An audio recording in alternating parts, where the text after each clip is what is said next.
देखो, अगर आपके पास एक कर्व की इक्वेशन है S is equal to zero, और वो है x square plus we Y square plus two x Y plus two ji x plus two F Y plus c is equal zero, general conic. तो अब देखिए, इसमें अगर x square को x x one से, वाई स्क्वायर को Y y one से, to x Y को x y one plus x one Y से, टू एक्स को एक्स प्लस एक्स वन से, और टू वाई को वाई प्लस वाई वन से रिप्लेस कर देते हैं, तो ये एस टी बन जाता है। तो हम एस की जगह टी की इक्वेशन मिल जाती है हमें, हम इसको नोटेशन में टी बुलाते हैं।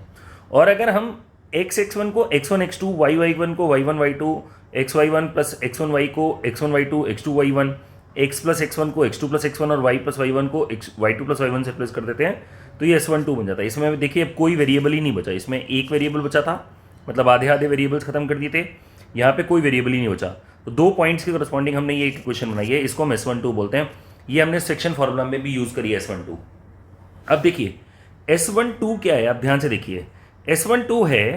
कि अगर मैं एस की इक्वेशन टी लिखूं with respect to point x one y one, और अगर वो इक्वेशन टी किसी x two y two point को सेटिस्फाई कर रही हो, तो इसका मतलब वो एस वन टू बन जाएगी। मैंने टी लिखा एस का, तो टी से सपोज मैंने इस एस का टी लिखा, तो इस एस का टी आ जाएगा a x x one plus b y y one plus h times of x y one plus x one y plus g times of x plus x one plus f times of y plus y one plus c. ये इस S का T हो गया। और अगर ये x two y two point को satisfy करेगा, तो यहाँ पे एक्स टू डाल दें, यहाँ पे वाई टू डाल दें, यहाँ पे एक्स टू, यहाँ पे वाई टू, यहाँ पे एक्स टू, यहाँ पे वाई टू, तो ये क्या बन जाएगी, एस वन टू। इसका मतलब अगर किसी कर्व की T is equal to zero अगर किसी x two y two point से पास हो रही है, तो इसका मतलब एस वन टू बन जाएगा। अब एस वन टू की खास बात क्या है, देखो एस वन टू की खास बात ये है कि अगर मान लीजिए ये कर्व है मेरा S is equal to zero, है ना, और ये कोई पॉइंट है P one x one y one, मैंने इस पॉइंट P1 की कॉर्ड ऑफ कॉन्टैक्ट खींची, तो इसका मतलब इसकी टेंजेंट्स खींची और कॉर्ड ऑफ कॉन्टैक्ट खींची, तो ये जो कॉर्ड ऑफ कॉन्टैक्ट है ये T is equal to zero होगी x1 y1 के रिस्पेक्ट में। अब अगर ये कॉर्ड ऑफ कॉन्टैक्ट किसी पॉइंट P2 से पास करती है x2 y2, तो इसका मतलब x2 y2 इसके T is equal to zero को सेटिस्फाई करेगा और S12 सेटिस्फाई हो जाएगी। अब अगर S12 सेटिस्फाई हो गई है, तो S12 इक्वेशन दिखने में कैसी होती है, देखिए S12 इक्वेशन होती है a x1 x2 plus b y one y two plus h x one y two plus x two y one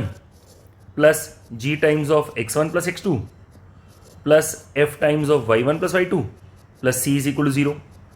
तो इसका मतलब अब ये तो पता ही नहीं लग रहा ना कि पहले x1 की t is equal to zero बना के x2 से पास कराई थी, या पहले x2 y2 की t is equal to zero बना के x1 y1 से पास कराई है। दोनों केसेस में सेम इक्वेशन बनेगी। इसका मतलब ये हुआ कि अगर मान लो मैंने p की t is equal to zero बनाई थी और उसके ऊपर कोई पॉइंट लिया था p2 x2 y2, तो S12 is equal to zero satisfy हो गया। तो इससे ये बात प्रूव होती है कि अगर मैं P2 की टेंजेंट्स बनाऊंगा और फिर उसकी कॉर्ड ऑफ कॉन्टैक्ट बनाऊंगा, तो वो कॉर्ड ऑफ कॉन्टैक्ट भी P1 से पास करेगी। तो ये एक बहुत इंपॉर्टेंट प्रॉपर्टी हो गई, एंड इस प्रॉपर्टी को बोलते हैं पोल एंड पोलर। क्या, पॉइंट को बोलते हैं हम पोल, और उसकी t is equal to zero को हम बुलाते हैं पोलर, लाइन को बुलाते हैं पोलर। तो हम क्या कहते हैं कि अगर किसी पोल की पोलर किसी पॉइंट से पास कर रही है, तो उस पॉइंट की उस पॉइंट को अगर मैं पोल मान लूं, तो उस पॉइंट का पोलर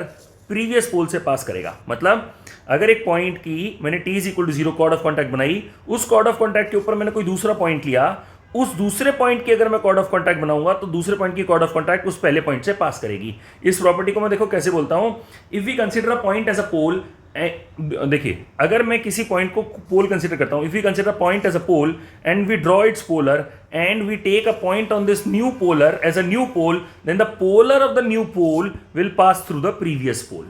तो पोल कोई भी एक पॉइंट है, उसका t is equal to zero polar है, उस पोलर के ऊपर मैंने कोई भी एक पॉइंट लिया, उसको मैंने अगर पोल माना, तो उसका पोलर प्रीवियस पोल से हमेशा पास करेगा। So point is pole, line is polar, line is t is equal to zero. तो इसका मतलब अगर किसी पॉइंट की कॉर्ड ऑफ कॉन्टैक्ट बनाएंगे, तो उस कॉर्ड ऑफ कॉन्टैक्ट पे नए पॉइंट लेंगे, अगर उसकी कॉर्ड ऑफ कॉन्टैक्ट बनाएंगे, तो वो हमेशा प्रीवियस दिस पॉइंट से पास करेगी।